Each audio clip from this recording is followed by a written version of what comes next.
I learned one of the biggest lessons in my life by accident, not from a book, not from a podcast, not from someone's advice, but from watching what happened when I finally stopped trying to fix everything.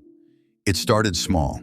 One day I just got tired of adjusting, tired of forcing, tired of explaining. So I decided to leave a few things alone. The projects I kept restarting, the people I kept convincing, the routines I kept changing. And slowly, I realized something shocking. Things started getting better, not because I worked harder, but because I stopped interrupting what I was trying to fix. Your money works the same way.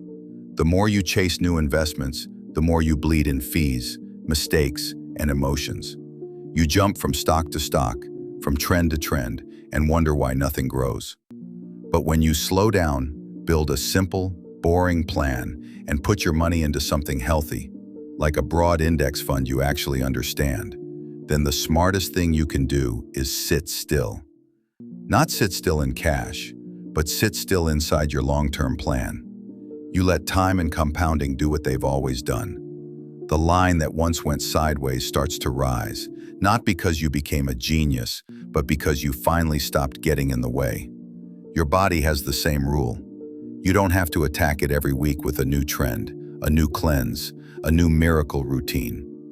Your body already knows how to heal, how to clean, how to repair. If you stop interrupting it every time you panic, sometimes the most powerful thing you can do is drink water, move your body, sleep on time, and give your system a chance to reset. You don't force a cut to close. You protect it, leave it alone, and trust that nature knows what it's doing. I've noticed the same thing with people. When you stop reaching out every single time, people suddenly notice your absence. When you stop over-explaining, your silence earns more respect than your paragraphs ever did. When you stop chasing, what's meant for you starts moving in your direction. Don't you see? When you stop forcing connection, the right people stay. Not because you begged them to, but because they chose to. And the same thing happens with your peace. The more you chase peace, the further it runs. You cannot bully your mind into stillness. You cannot schedule calm between two back-to-back notifications. Peace isn't something you catch. It's something that appears when you stop chasing and start listening. It's like watching still water. The reflection only shows up when the surface finally stops moving. When you stop meddling, life starts molding itself back into balance. You can see it everywhere if you pay attention. When you stop touching your hair every day, it grows. When you stop overwatering your plants, they come back to life. When you stop checking your savings balance 3 times a day, it quietly grows faster. When you stop defending yourself in every argument, people are forced to sit with their own behavior. When you stop rushing to speak, wisdom has time to find the right words. I've come to believe that everything has its own intelligence. Your body, your money, your relationships, even your silence. Everything knows what to do if you stop getting in its way. But the hardest part is learning to trust that process. Because we're addicted to control. We think we're helping. We think constant movement means progress. We think talking means communicating. We think buying means preparing. But half the time, all we're really doing is interrupting. Don't you notice? When you stop trying to fix someone, they finally have room to fix themselves. When you stop managing your reputation, it slowly starts to speak louder on its own. When you stop updating your goals every week, you actually move toward them. When you stop chasing every new fad diet, your body finally stabilizes. When you stop chasing every new trend, you discover your real taste, your real style, your real peace. The lesson repeats itself everywhere, in your money, your health, your mind, your relationships.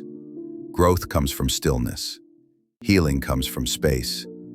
Peace comes from letting go. The older I get, the more I realize that time doesn't need my supervision. It doesn't need weekly reports or panic check-ins. It only needs cooperation. Time wants you to plant, water, and then wait.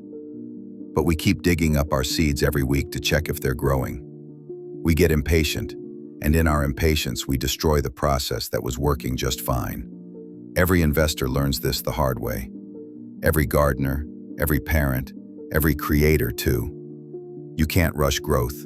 You can't rush wisdom. You can't rush peace. You can only create the right environment and then step aside. I remember the season when I finally stopped over-editing everything in my life, stopped rewriting my plans every month, stopped trying to prove my worth in every room I walked into. That's when everything I had been chasing quietly started coming toward me.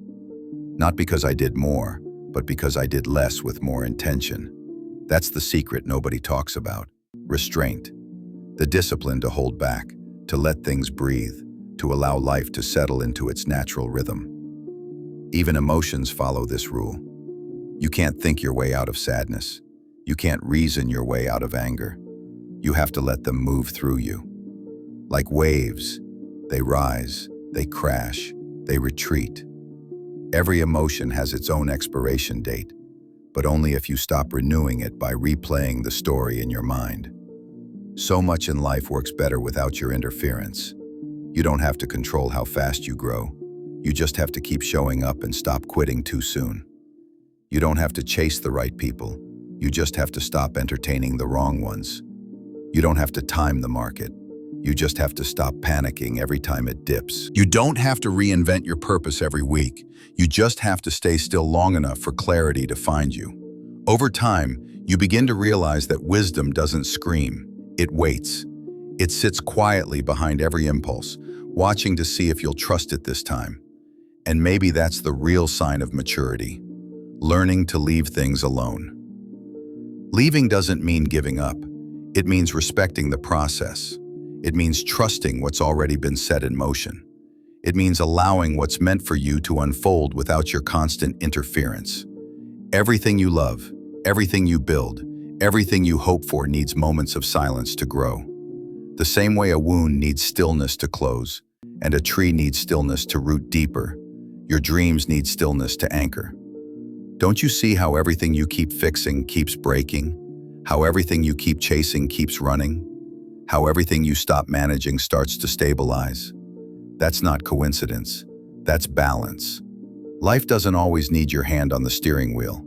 Sometimes, it just needs you to stop swerving. So the next time you feel restless, the next time you feel that itch to do more, buy more, change more, pause for a moment and ask yourself, is this really action, or is this fear trying to stay busy? You might already have done enough. The seed might already be in the ground. The plan might already be good enough. The effort might already be sufficient. Maybe the next step isn't another move. It's no move. It's patience. It's distance. It's silence. Everything you've planted is still growing, even if you can't see it yet. Everything you've prayed for is still forming, even if you don't feel it yet. Everything you've worked for is still aligning, even if it hasn't arrived yet. Give it time. Give it space. Give it peace. Because growth happens when you stop constantly manipulating things. We just rarely give it the chance. And when you finally step back, something beautiful starts to happen. The wrong people fall away. The right ones remain. The anxious plans collapse. The grounded ones stand.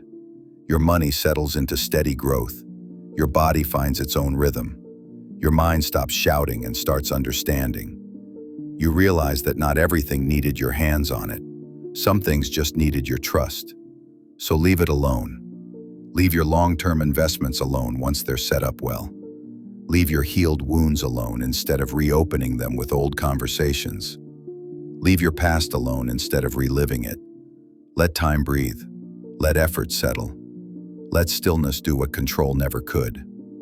Because everything you keep trying to fix was never always broken. It was often just interrupted.